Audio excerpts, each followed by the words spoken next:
მოგესალმებით. ახლა ამ ვიდეოში დავიწყებ უკვე პროგრამირებას GPIO-ზე. დაგჭირდება STM32, მაგრამ თავიდან შეგვიძლია ჯერ არ შევაერთოთ, რადგანაც საკმაოდ ბევრი კოდების წერა მოგვიწევს. შეიძლება ეს ვიდეო დავყო რამდენიმე ნაწილად, ახლა კი მოდი დავიწყებ იმის წერას და ახსნას თუ რა უნდა დავწეროთ, რა გვჭირდება და ასე შემდეგ. ჩვენ აუცილებლად დაგჭირდება manual reference-ი, რომ მისამართები ამოვიღოთ და ასე შემდეგ და გავაკეთოთ ჩვენი ბიბლიოთეკა და საბოლოო ჯამში მთლიანად API driver-ი შევქმნათ. ამისთვის მე გამოვიყენებ ER Embedded Workbench და შევქმნი ახალ პროექტს C-ზე, შემდეგ ARM-ი მივუთითოთ აქეთ უბრალოდ ბიბლიოთეკას მივუთითებ.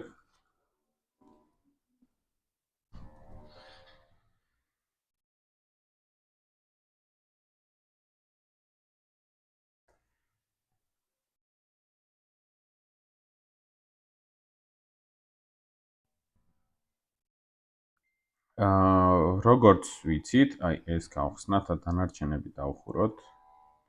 ეს წინა ძველი პროექტები.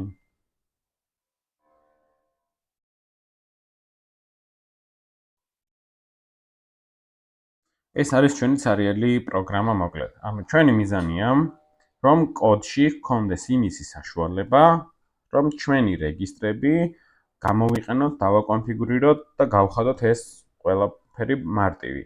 როგორც ვიცით, ანუ კონკრეტული ამოცანისთვის შეგვიძლია კონკრეტული კოდი დავწეროთ და გამოვიყენოთ კონკრეტული რეჟიმები.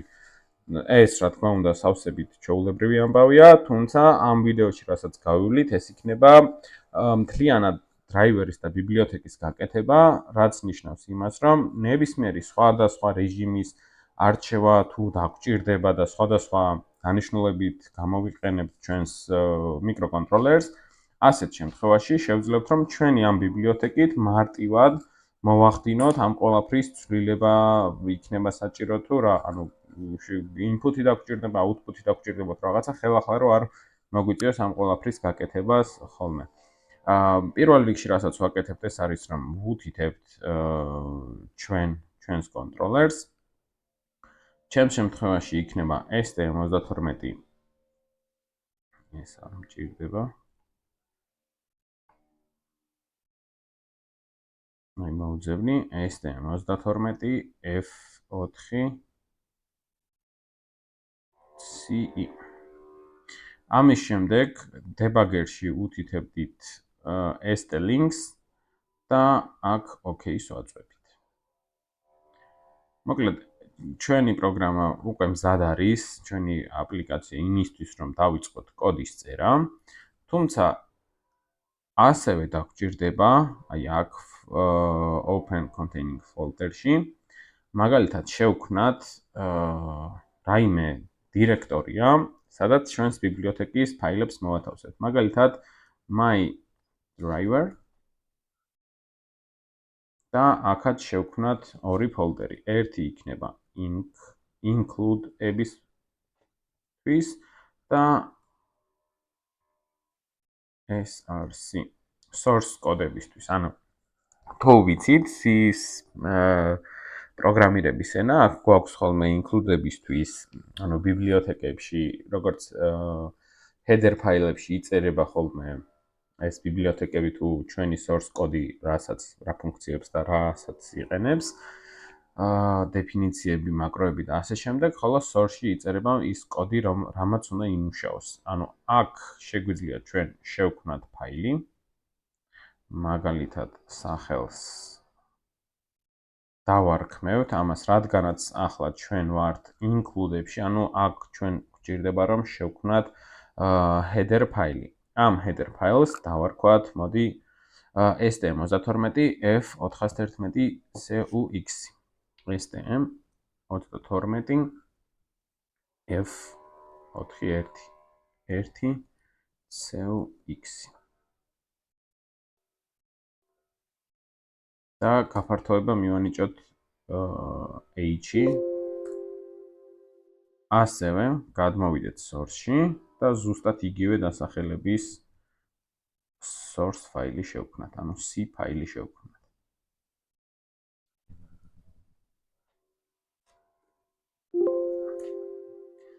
ახლა ეს ფაილი მოკლედ ჩვენს დირექტორიაშია, როგორც ვნახეთ, თუმცა შევქმნით, თუმცა აქ არაფერი არ ჩანს, აქაც ხელახლა დაგჭირდება დავამატოთ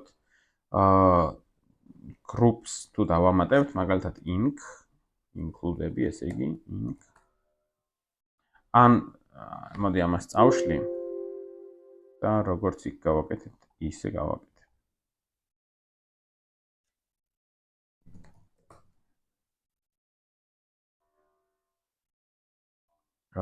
ისევ group inc.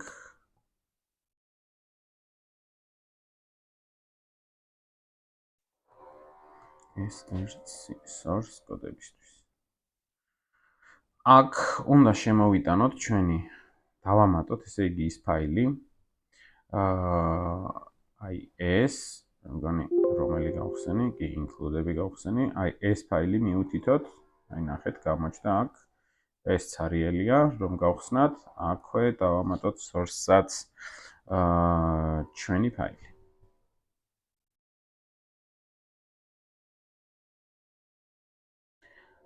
აქაც ეს დაემატება. ამის შემდეგ აი ესეც გავხსნათ, რადგანაც ჩვენ უნდა დავწეროთ ეს ყველაფერი. გეტყვით იმას, რომ გარდა ამ ფაილებისა, ჩვენ რადგანაც მოგვიწევს სხვადასხვა პერიფერიალების დრაივერების გაკეთება, სასურველი არის ხოლმე, რომ ერთი ანუ ზოგადი ყველასთვის საერთო რაც იქნება, ის მაგალითად ყველასთვის ზოგადში გულისხმობ, რომ RCC რეგისტრს ვიცით, რომ იყენებს თითქმის ყველა პერიფერიალი, ხო? RCC reset and clock control-ს გულისხმობ და clock control-ი ჭირდება ყველას, რომ გააქტივდეს. ანუ ეს ყველაფერი შემიძლია რომ სათითაოდ გავწერო თითოეულ ბიბლიოთეკაში, ან ერთი ცალკე ბიბლიოთეკა შევქმნა, რომელიც იქნება ყველასთვის საერთო.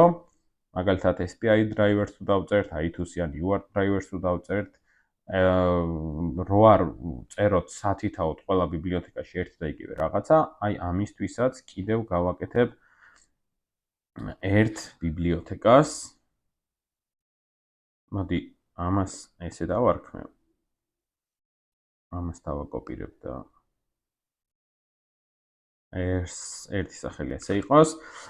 ხოლო მოდი ამასაც იგივე ვაღონთ, ამას დავუმატებ GPIO. დაბლატირებ.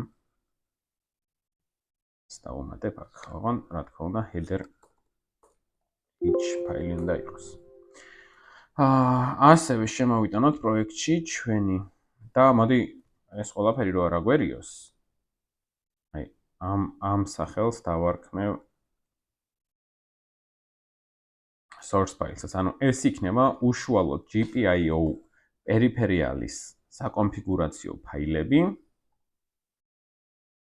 ხოლო ის პირველი რაც შევქმენი, ანუ STM32, ეს იქნება ზოგადი. აქ დავწერთ ესე იგი ზოგად აქ ისედაც დამატებულია.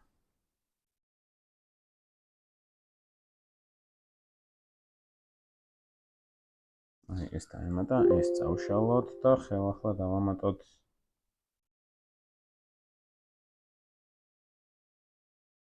აი ეს ჩვენი ფაილი. ეს არის ამ ეტაპზე ის ფაილები და ის გარემო, რაც ჩვენ დაგვჭირდება რომ გამოვიყენოთ, ხოლო შემდეგ ვიდეოში უკვე დავიწყებ კოდის წერას.